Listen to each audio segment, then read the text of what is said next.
نحمده ونصلي على رسوله الكريم اما بعد فاعوذ بالله من الشيطان الرجيم بسم الله الرحمن الرحيم رب اشرح لي صدري ويسر لي امري واحلل عقدة من لساني يفقهوا قولي رب زدني علما اللهم فقهنا في الدين اللهم انا نسألك حبك وحب من يحبك والعمل الذي يبلغنا حبك يا معلم ابراهيم علمني يا مفاهم سليمان فاهمني اللهم ارزقنا اخلاص الہی آمین۔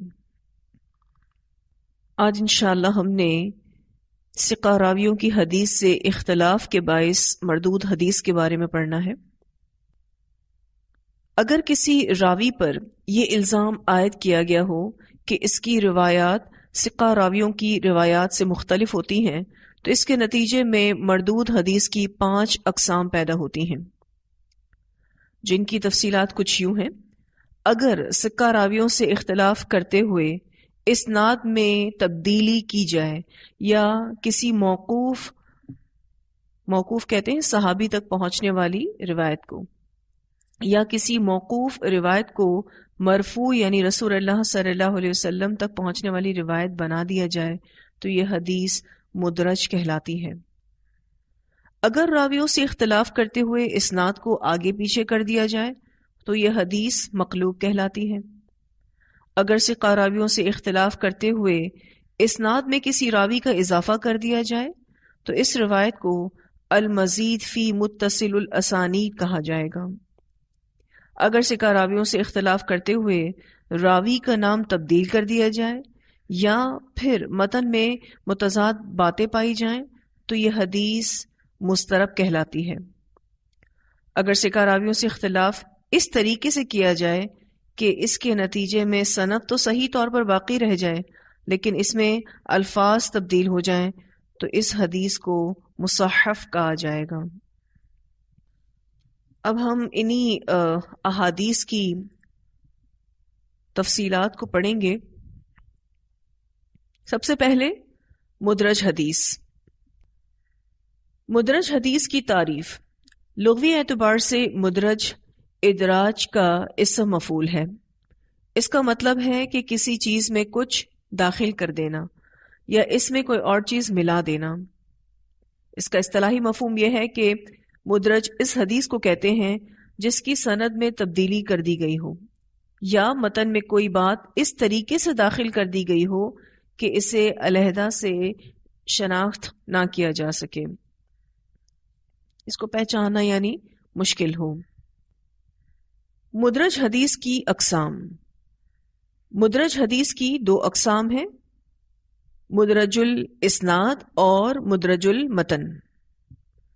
مدرج الاسناد اس حدیث کو کہتے ہیں جس کی سند میں تغیر کیا گیا ہو یعنی تبدیلی کر دی گئی ہو، یعنی سند میں کوئی انسرشن ہوا ہے، جس کی سند کا سیاق بدلا گیا ہو۔ اسی طرح سے اس کی دوسری قسم مدرج المتن اس حدیث کو کہتے ہیں جس کے متن میں کوئی بات کہہ دی گئی ہو۔ اب یہ 2 طرح کی اقسام ہیں مدرج حدیث کی۔ پہلی جو ہم نے پڑھی مدرج الاسناد، اس کی ایک مثال یہ آتی ہے کہ ابن ماجہ میں ایک روایت ملتی ہے،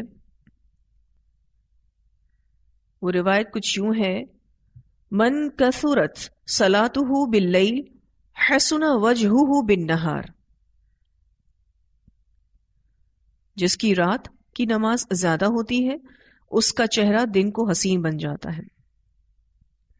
اب اس حدیث کے بارے میں محدثین کہتے ہیں کہ یہ مدرج حدیث ہے۔ اصل قصہ یوں ہے کہ ثابت بن موسیٰ شریک بن عبداللہ قاضی کے پاس آئے اور وہ لکھوا رہے تھے اور فرما رہے تھے کہ ہمیں اعمش نے حدیث بیان کی ابو سفیان سے۔ وہ حضرت جابر رضی اللہ تعالی عنہ سے بیان کرتے ہیں کہ رسول اللہ صلی اللہ علیہ وسلم نے فرمایا، یہ کہہ کر خاموش ہو گئے تاکہ لکھنے والا لکھ لے، اور جب ثابت کی طرف دیکھا تو کہا کہ جس کی رات کی نماز زیادہ ہوتی ہے دن کو اس کا چہرہ چمکنے والا اور حسین ہوتا ہے۔ اس بات سے ان کا مقصد ثابت بن موسیٰ زاہد کے زہد اور تقوی کی طرف اشارہ کرنا تھا۔ تو ثابت نے یہ خیال کیا کہ یہ اس سند کا متن ہے تو وہ اس کو بیان کیا کرتے تھے۔ اب ثابت بن موسیٰ کو اس روایت میں دھوکا ہوا تھا۔ وہ شریک کے پاس گئے تھے، شریک حدیث بیان کر رہے تھے، ایک حدیث کا ابھی اسناد ذکر ہی کیا تھا، متن بیان نہیں کیا تھا۔ اتنے میں ثابت داخل ہوئے اور ثابت کا چہرہ دیکھ کر شریک نے یہ کلام کہا۔ ثابت یہ سمجھے کہ شاید یہ حدیث ہے اور وہ حدیث کے طور پر اس کو شریک سے نقل کرنے لگے۔ ثابت نے یہ عمل عمدن نہیں کیا تھا بلکہ ان کو دھوکا ہو گیا تھا۔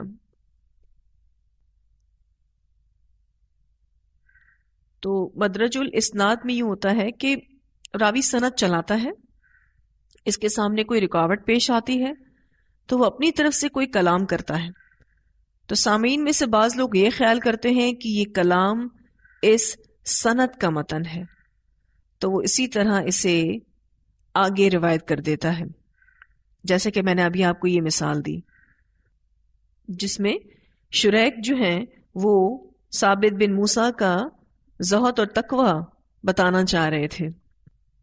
اسی طرح امام مسلم نے اپنی کتاب میں حدثنا محمد کہہ کر کہا ایو ابن ابراہیم یعنی ابراہیم کا بیٹا، تو یہ سند کا ادراج ہے۔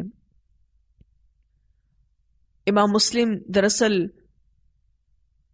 محمد کو واضح کر رہے تھے کہ یہ محمد کون ہے، اور انہوں نے ساتھ میں یہ کہا ایو ابن ابراہیم یعنی یہ ابراہیم کا بیٹا ہے، کہ لوگوں نے اس کو ایز اٹ از آگے جب روایت کر دیا تو چیک کیا گیا کہ یہاں پر یہ سند میں ایو ابن ابراہیم امام مسلم کے الفاظ ہیں۔ اسی طرح سے مدرج المتن بھی ہے، اور اس میں جو مثالیں ملتی ہیں وہ بہت ساری ہیں، جیسے کہ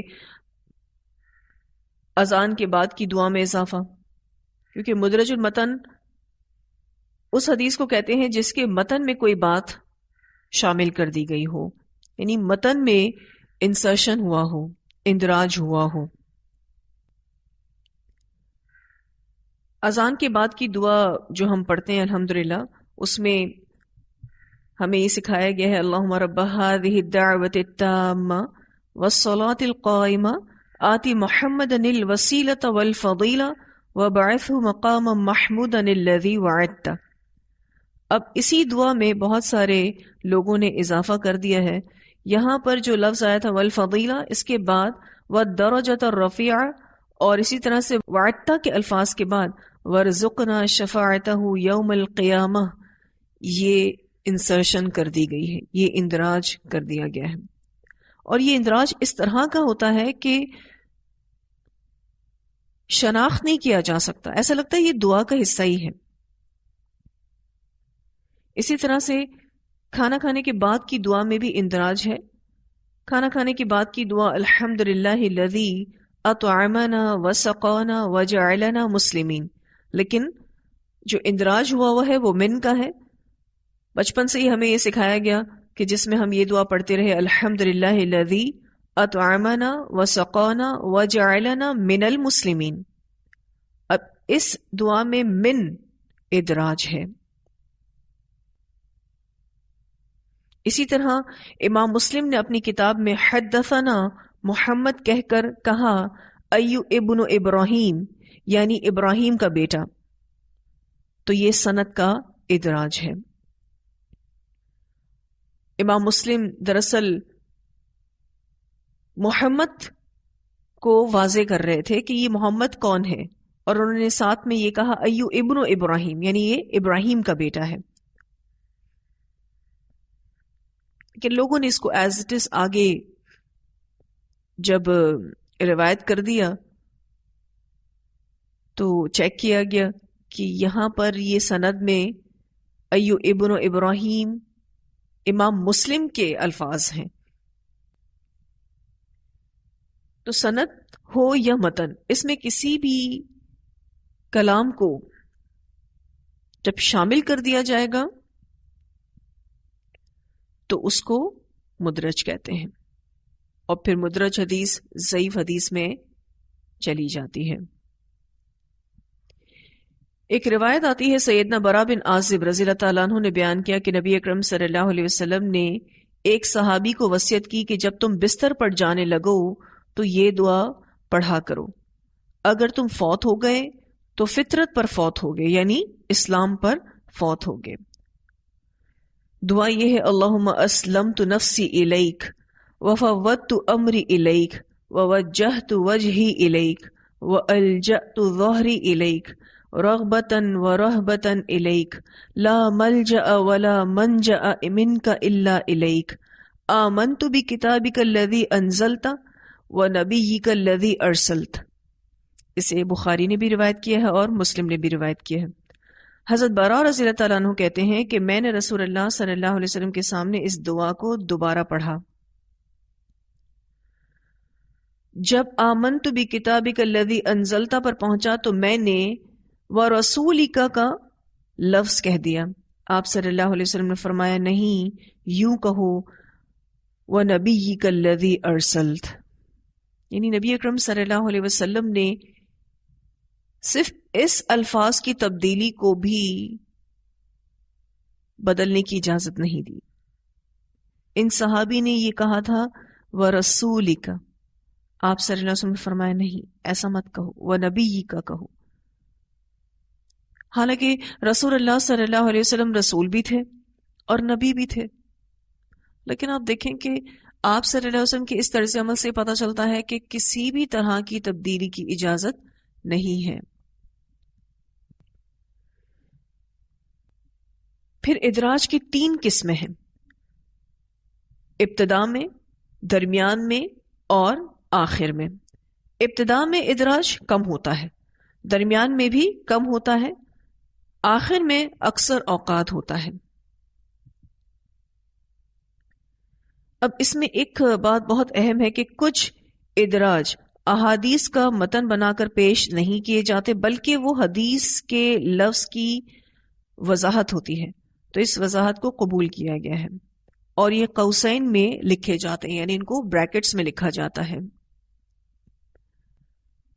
ابھی یہاں جو ہم نے ادراج کی 3 قسمیں پڑھی، ابتدا میں، درمیان میں اور آخر میں، اب اس کی کچھ وضاحت ہے.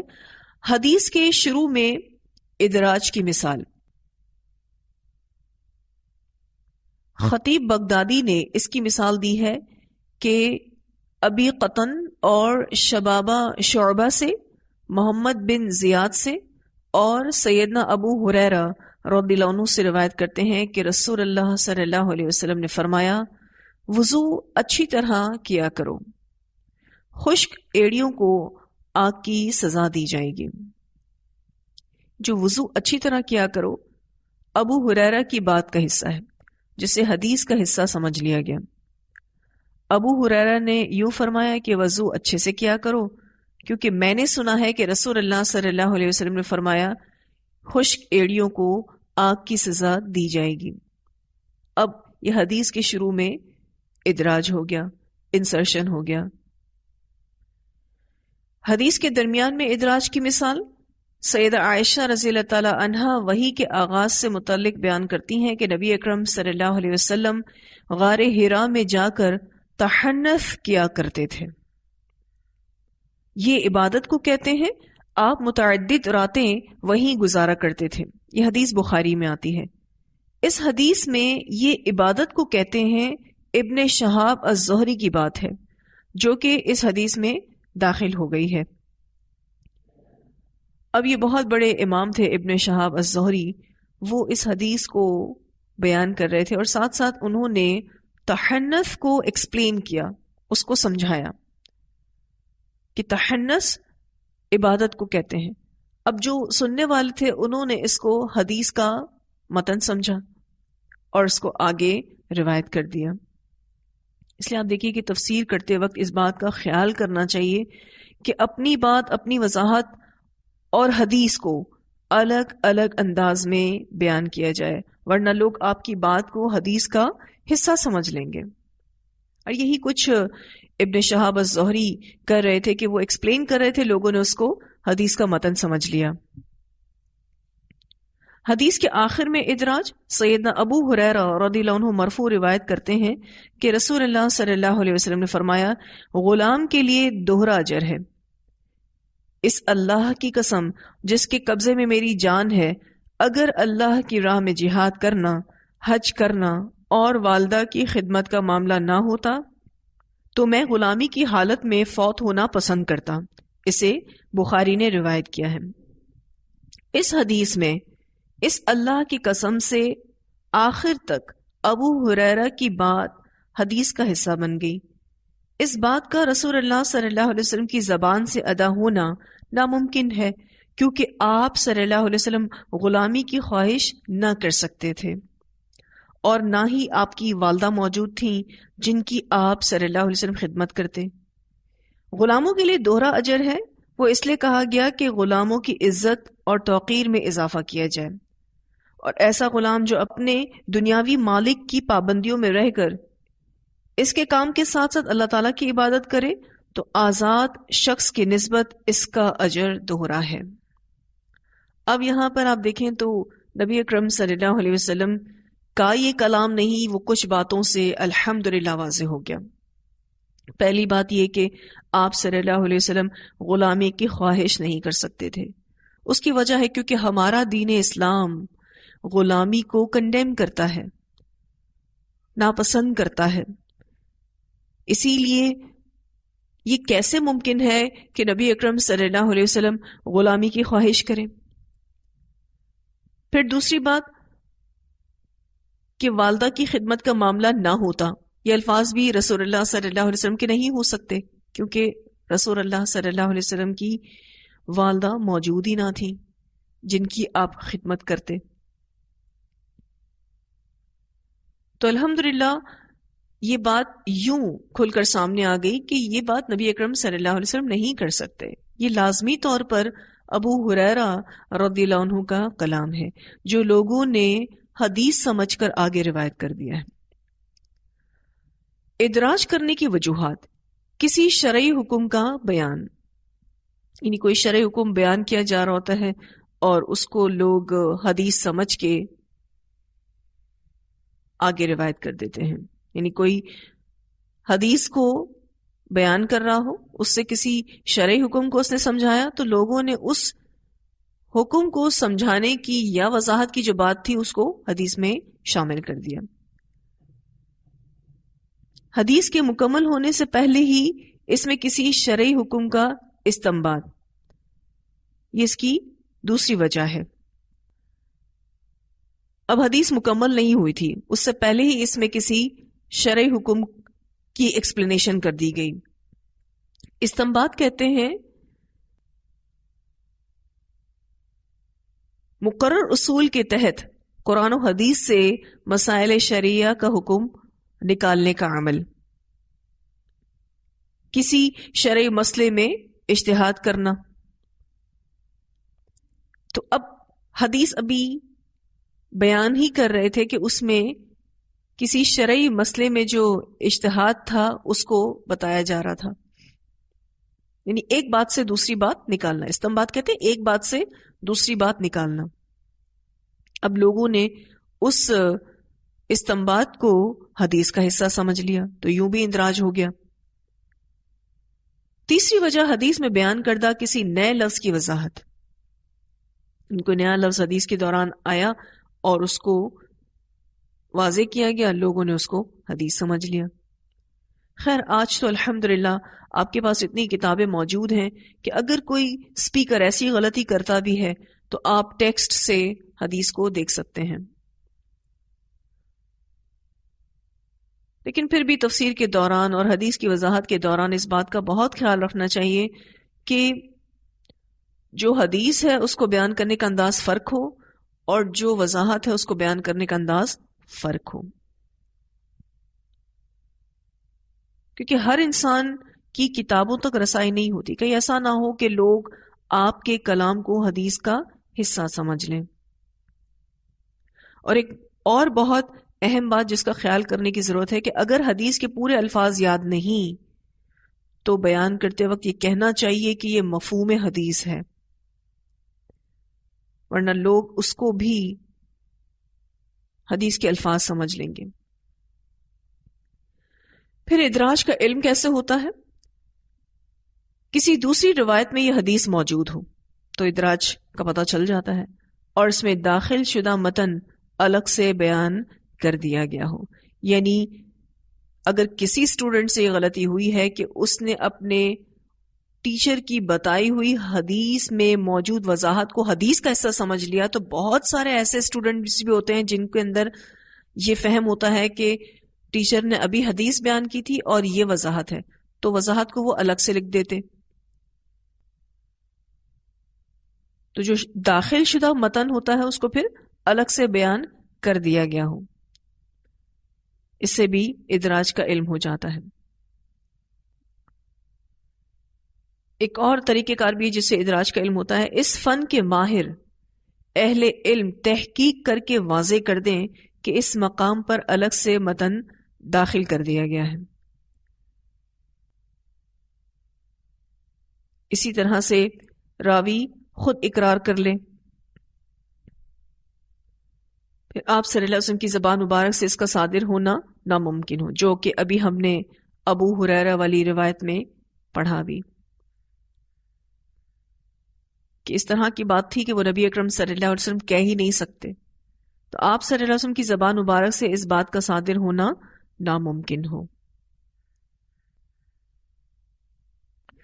تو یہ الحمدللہ حدیث مدرج تھی. اب آپ دیکھیں کہ کسی بھی طرح کا انسرشن اگر حدیث میں ہوا ہے تو اس اندراج والی حدیث کو ضعیف قرار دیا گیا ہے. الحمدللہ اس سے امت کا کوئی نقصان نہیں ہوا، کیونکہ جو مدرج والی حدیث تھی وہ ضعیف کہلائی، اور جو بغیر اندراج کے احادیث ہیں وہ احادیث صحیحہ کہلائیں، اور الحمدللہ امت اس سے فائدہ اٹھا رہی ہے. اس حدیث مدرج کو پڑھ کر، اور ویسے بھی آپ دیکھیں علوم الحدیث میں مسلسل جب سے ہم ان ضعیف احادیث کے بارے میں پڑھ رہے ہیں، ہمیں اس بات کا احساس اچھے سے ہو رہا ہے کہ اللہ تعالیٰ نے کس طریقے سے حدیث کی حفاظت کی ہے. الحمدللہ کہ اگر ایک معمولی سا من جیسا لفظ بھی حدیث میں شامل ہو گیا ہے تو اس کی بھی وضاحت ہو گئی، الحمدللہ کلیریفیکیشن ہو گئی.